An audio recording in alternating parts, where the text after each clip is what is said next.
ওর জন্যই আমরা সবাই বেঁচে আছি। নৌসেনার কফিন জড়িয়ে আকুল কান্না নববধূর।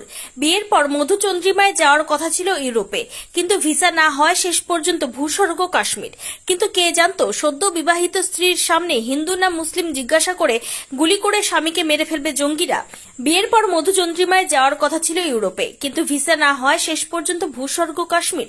কিন্তু কে জানতো সদ্য বিবাহিত স্ত্রীর সামনে হিন্দু না মুসলিম জিজ্ঞাসা করে গুলি করে স্বামীকে মেরে ফেলবে জঙ্গিরা। হরিয়ানার কার্নালের বাসিন্দা ভারতীয় নৌবাহিনীর লেফটেন্যান্ট বিনয় নারওয়ালের মরদেহ বুধবার দুপুরে দিল্লি বিমানবন্দরে নামার পর এক মর্মান্তিক হৃদয়স্পর্শী মুহূর্তের সাক্ষী থাকলেন দেশবাসী। আর তা হল জঙ্গি গুলিতে সদ্য স্বামীহারা হিমাংশী নারওয়ালের আকুল কান্না।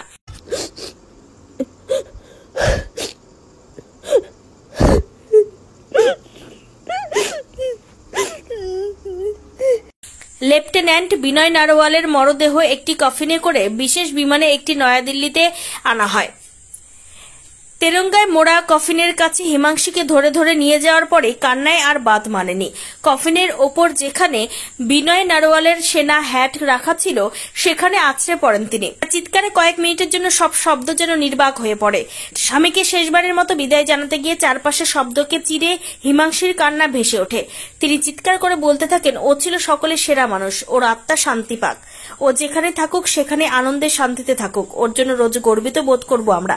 শেষে স্যালুট করে বলেন, জয় হিন্দ।